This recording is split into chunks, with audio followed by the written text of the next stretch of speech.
Tervist! Tänane video on põhjustatud president Donald Trumpi hiljutisest avaldusest, mille kohaselt ei peaks rasedad naised võtma levinud valuvaigistit paratsetamooli, sellepärast, et see suurendab tõenäosust, et neil sündiv laps on autist. Ja ühtlasi ka vaatame siis, kas Trumpi avaldus on teaduspõhine. Ja nagu ta ise päev enne selle avalduse tegemist väitis, suurim meditsiiniline teadaanne riigi ajaloos, millega on leitud vastus autismi küsimusele. Ma ütlen kohe ära, et ma ei ole meedik ja seega peaksid sa kuulama osas ennekõike oma arsti või siis tarka apteekrit. Aga küll olen ma see kutt, kes loeb igapäevaselt teadusuuringuid ja seega saan ma sulle öelda, kas presidendi hoiatusel on olemas ka mingisugunegi teaduspõhisus. Esmalt tuleb aga mõista, et sellist ühtse tekkepõhjusega ja konkreetsete sümptomitega haigust nagu autism ei ole tegelikult üldse olemas. Tegelikult on tegemist neuroloogilist ja käitumuslikku tüüpi häirete spektriga, mida nimetatakse tänapäeval autismi spektri häireteks, millel ei ole ühtset põhjust ega teadaolevalt ka ühtset tekkemehhanismi ja isegi ühe kitsama häirespektri diagnoosiga inimestel võivad tegelikult sümptomid olla väga erinevad. Kui rääkida sellest, kas rasedusaegne paratsetamooli tarvitamine võib soodustada autismi teket, siis peab esmalt ära märkima, et on olemas teadusuuringuid, kus on leitud seos paratsetamooli rasedusaegse tarvitamise ja vähesel määral suurenenud autismi riski vahel. Aga need, kes on kursis teadusuuringute ja nende tulemuste loogika ja tõlgendamisega, teavad kindlasti, et taolistes uuringutes leitud seos ei tähenda, et miski on millegi poolt põhjustatud. Klassikaliseks näiteks selle kohta, miks seos ei tähenda põhjuslikkust, on näiteks see graafik, mida sa praegu näed. Kui sa elad piirkonnas, kus on kenad, toredad liivarannad, ent samas elavad ookeanis haigalad, siis on võimalik esile manada statistikat, mille kohaselt on jäätise söömine seotud riskiga sattuda hairünnaku ohvriks. Leitud seos ei tähenda loomulikult, et jäätise söömine põhjustab hairünnakut. Soojade ilmadega lihtsalt inimesed ostavad enam jäätist ja käivad rohkem ujumas ja selle viimase tegevuse käigus võivad nad siis haidega kokku puutuda ja neil võib tekkida konflikt.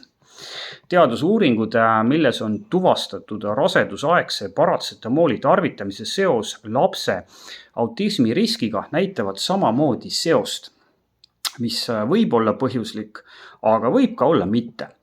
Enamik antud valdkonna eksperte toob sellest seosest rääkides esile, et on palju loogilisem eeldada, et autismi riski võivad tõsta need põhjused, miks lapse ootel naine paratsetamooli tarvitab, ehk siis peamiselt haigus, mis põhjustab valu ja palavikku, mille vastu ravimit võetakse, mitte aga paratsetamooli tarvitamine iseenesest. Ja nii näiteks me teamegi, et see, kui lapseootel naine satub mõne viirus, bakteriaalse või seeninfektsiooni tõttu haiglasse, on tõepoolest seotud tema tulevasel lapsel suurema autismi diagnoosi tõenäosusega ja seda kusjuures üsna olulisel määral. Kui me räägime autismi põhjustest teaduspõhiselt, siis on kindlasti peamised autismi riski tõstvad põhjused geneetilised, ent tugev teaduspõhisus on ka näiteks väidetel, et lapse autismi riski tõstab see, kui naine kasutab raseduse ajal epilepsia ja krambivastast ravimit valproaat, vähiravis ja teatud nahainfektsioonide puhul kasutatavat ravimit talidomiid, ent väga tõsine riskifaktor laste puhul on ka kaasasündinud punetised, mille puhul aitab lapse varajane vaktsineerimine. Kindlasti on oluliseks riskifaktoriks lapsevanemate vanus. Ent kui nüüd tegelikult selle üle juurdlema hakata, siis on samuti tegemist ju geneetilise probleemiga, sest inimeste vananedes hakkavad neis kuhjuma geneetilised mutatsioonid, mis võidakse lastele edasi anda. Erinevates uuringutes on leitud ka seos enneaegsena sündimise ja keisri lõike abil sündimise ning autismi riski vahel, aga jällegi me ei saa olla kindlad, et see seos on põhjuslik. Võib-olla natukene rohkem saame me olla põhjuslikkuses kindlad selles osas, et autismi riski kergitab rasedusaegne diabeet. Kui me nüüd läheme tagasi rasedusaegse paratsetamooli tarvitamise ja lapse autismi riski juurde, siis on meil tegelikult olemas üks väga hea teadustöö, mille leiud vastavad tegelikult küsimusele, kas leitud seos on põhjuslik või juhuslik. Ja see teadustöö on siin ja selle raames analüüsiti peaaegu 2,5 miljoni Rootsi lapse ja nende emade terviseandmeid. Esimese analüüsi käigus leiti, et paratsetamooli kasutamine raseduse ajal on tõepoolest seotud marginaalse autismi riski tõusuga.